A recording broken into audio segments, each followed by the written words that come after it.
On this episode of One-on-One, a very colorful administrator here in the diocese, but I want you to hear his story. It is unbelievable, the journey that led him to be the diocesan administrator. You won't want to miss this program. Father P.J. Madden. It's all next.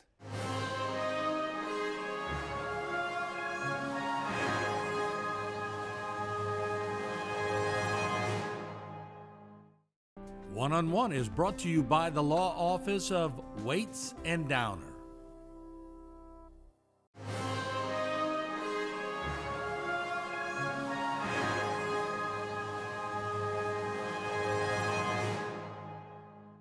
Father PJ, it's so nice to have you with us this morning.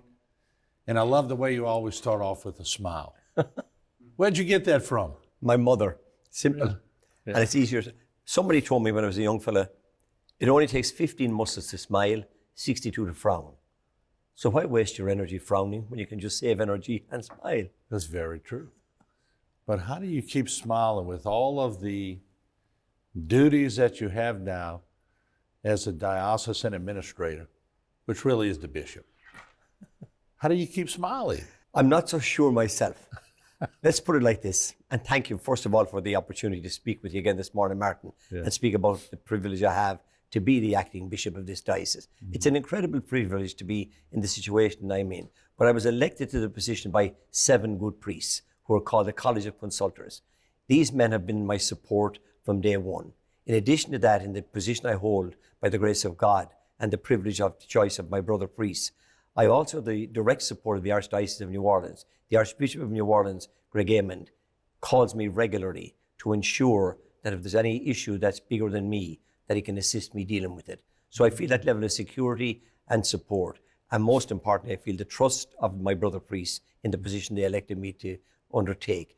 But also more powerfully still, and I've got this firsthand from so many opportunities in the last 7 months, so many people are praying for what I'm trying to accomplish, and at the same time praying with me that we get a bishop fairly soon. And then you'll really see me smile when I get that phone call from Washington, from the Papal Nuncio to say, here is the name of your new bishop. Yeah, but they're getting so used to you. They might rush up to try to see if they could keep you to stay here. Not a hope, because I'm 76 years of age and the bishop has to be under 75. We could change the rules. I'm happily over age. Let me ask you, it's no guesswork for the audience where you're from because of your voice. Take me to the earliest years you could remember and paint a picture for me, if you can. It's very easy to paint a picture of where I'm from. I'm from the west of Ireland, county called Galway, one of the most beautiful counties in the whole country, by the way. If anybody wants to visit Ireland, be sure to go to Connemara on the west coast of Ireland in my county of Galway, which is the most wildly beautiful place on earth. I say that with conviction and authority. And outside of that is the Atlantic Ocean, and the next stop, 3,000 miles away, is New York. So that's where I'm from. The next stop for me when I was born and raised was New York, if I could swim. And I eventually made it to New York and New Orleans, and here I am. I'm one of 10 children, 10 children by the grace of God. I'm the second oldest of 10 children.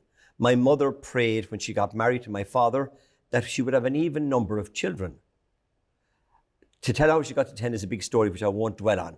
But I will say this, that when I was a teenager, I said to her one day, Mammy, why didn't you know that 2 was an even number since I was second?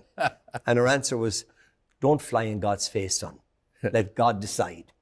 So was 4, so was 6, so was 8. And an even number, 5 boys and 5 girls. Wow. What was that like? Outrageously difficult in our house, because we were from a very small family home in which my father was only a part-time employee of the Postal Service. And I say part-time because, hilariously, in 1921, Ireland received its independence from Great Britain. But my father was born before 1921 and was forbidden, like the Cajun people were here in the 30s, forbidden from learning his native language or speaking it in school or otherwise. So my father had no Irish. In order to get a job in our civil service from once the state was founded, which includes the Postal Service, you had to be able to speak your native language. My father couldn't, and therefore he could only be a temporary postman, which meant he replaced other postmen when required and didn't work when there was no requirement. So he was forbidden, but couldn't get the job because he was forbidden. Yes. It was a It complication. doesn't seem fair. It wasn't a bit fair, but that's how life was in those days. There were many things that were unfair at the time, but we were beginning to be a new nation. I was born into this small town on the west of Ireland, and I was born into a very poor, impoverished, physically impoverished family. But materially was one aspect of it. Let me put it like this, Martin. Never feel that children are experiencing what we adults experience. We've talked about this, my brothers and sisters, many times since we grew up.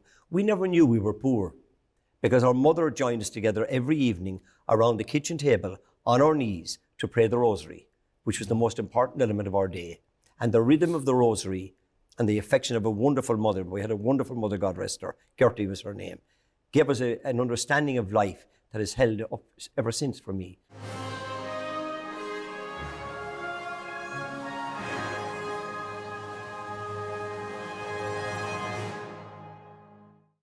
For all of your cases, including those with catastrophic significance, call Waits and Downer Law Firm.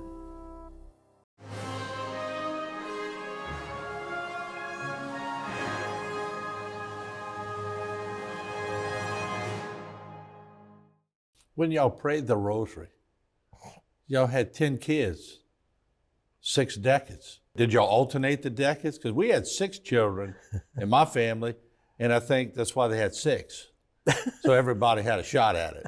We had rhythms and we had arguments, and sometimes we had battles over who would jump in and give the wrong decade and that. But my mother held my father's shaving strap across her chair. The strap we used to sharpen his cutthroat razor in those days was always across my mother's chair.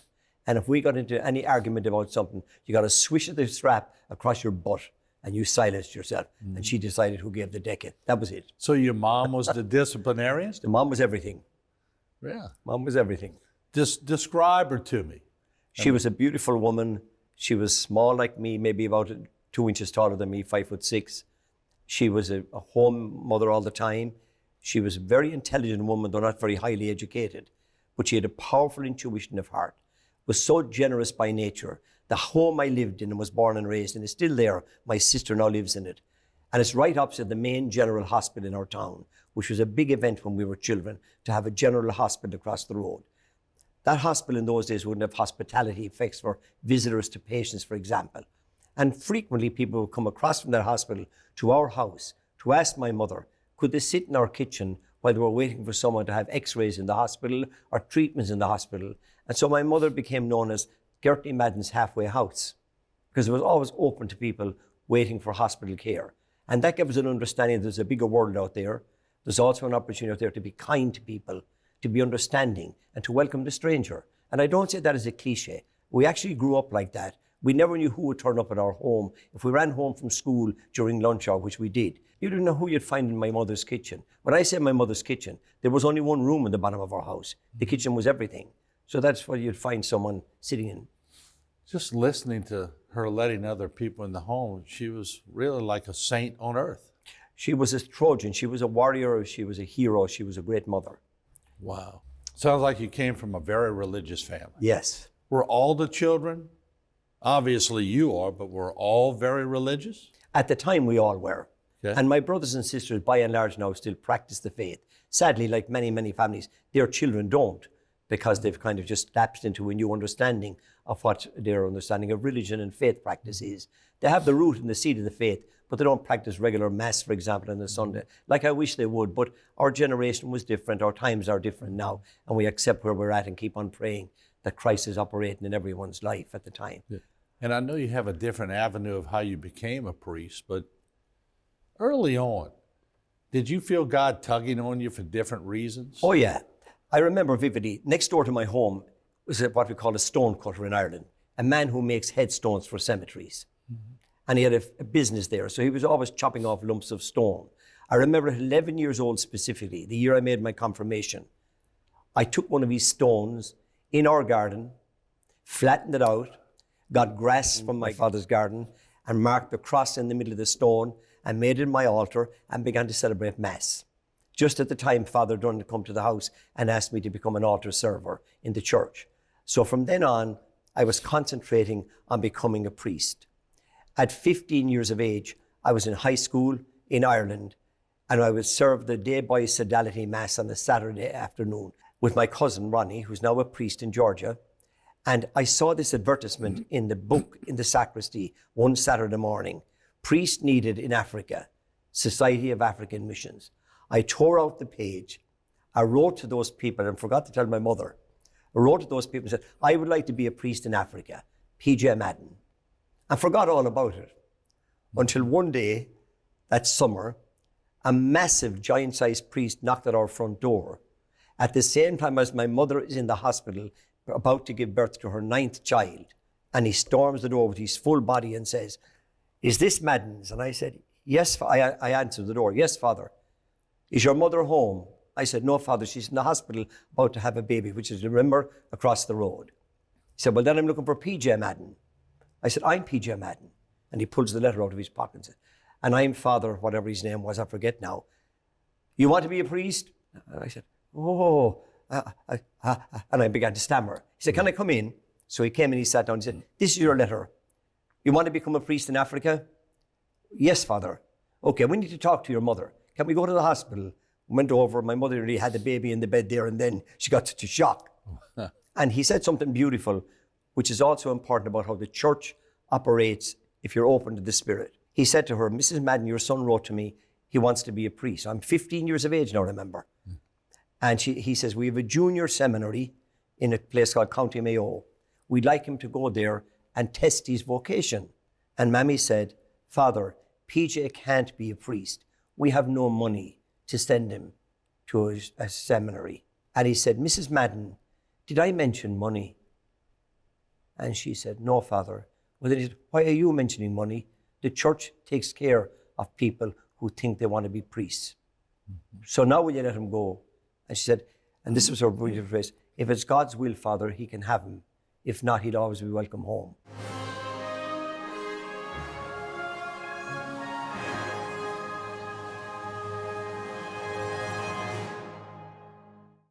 For all of your cases, including those with catastrophic significance, call Waits and Downer Law Firm.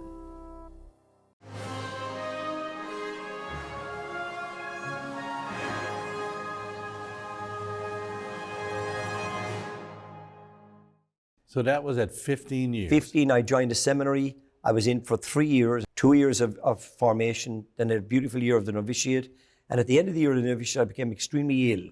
And a surgery was decided for my stomach for a major issue, which we won't go into, which is now already, thanks be to God. And I was asked to go home and recuperate. And when I went home to recuperate, the president of the college, Father Byrne, God rest his beautiful soul, came to me and said, look, you need a long period to recuperate. Stay out for a year and then come back. I guarantee you, you're not being stopped. You're coming back, but we need you to just get your health fully recovered, because if you don't restore your full health, we can't send you to Africa when you're ordained. So very logical. In the meantime, I got a temporary job as a clerical officer in the local psychiatric hospital in my town, which was a different hospital from the one across from my home. That hospital in those days was an example of the negative form of psychiatric care that existed generally in the world at the time. It was a hospital within my hometown of 1,100 patients, all interred, literally locked up. 1,100? 1,100 men and women from about 4 counties of Ireland. Mm-hmm. And there were several of these in the country at the time, by the way. I became a clerical worker there during this interim period. I ended up in a room with 9 workers in a general office, 4 men, 5 women, 1 man in charge. And we had great fun. This was in the 60s. We had great fun in that office, except for 1 woman who sat apart and was a snob. And I just intensely couldn't handle her at all. I wondered, why was she so different? Why was she so odd? Then my sister Anne, the oldest of my family, said to me one day, you know, you need to start living just like everybody else while you're out of the seminary.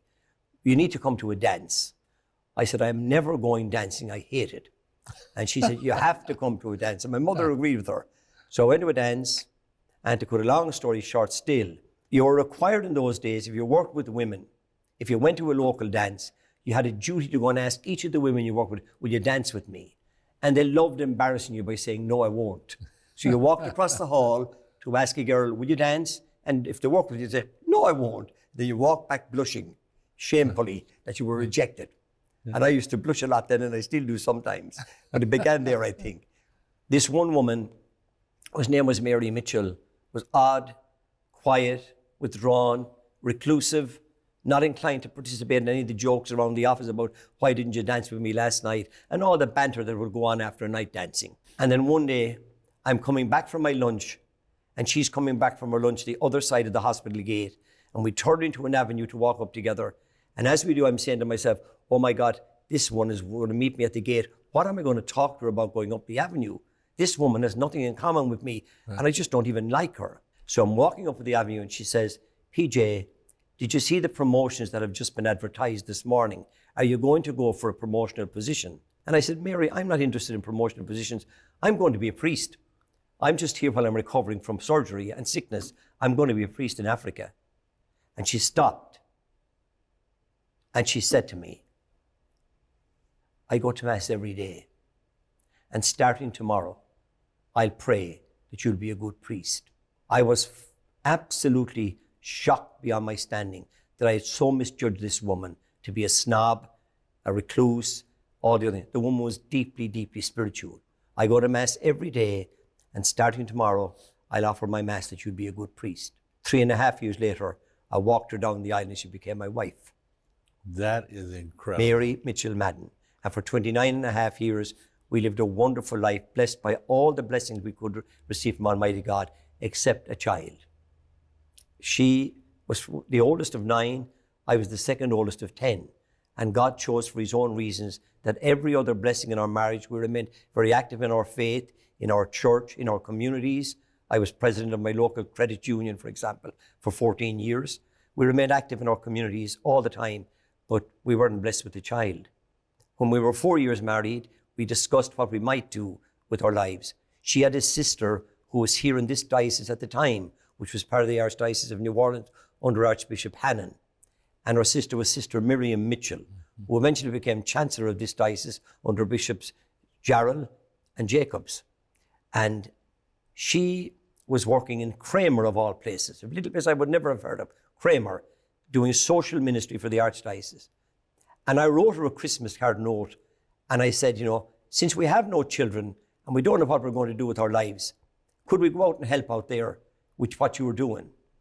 Thinking it would be a joke, she brought my letter into Archbishop Hannon, the result of which was the following August, on August 15th, the anniversary of our engagement to be married, and this is the engagement ring, which I always wear, Mary's ring, to remind myself she's always the priest in me.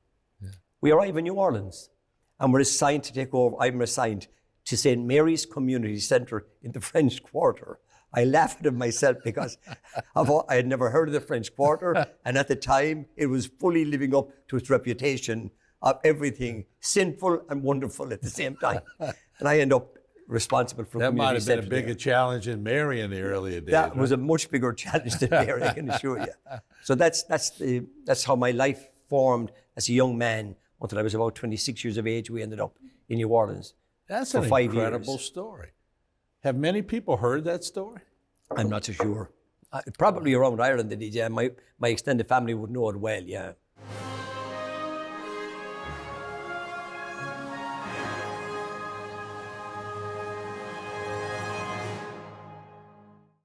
For all of your cases, including those with catastrophic significance, call Waits and Downer Law Firm.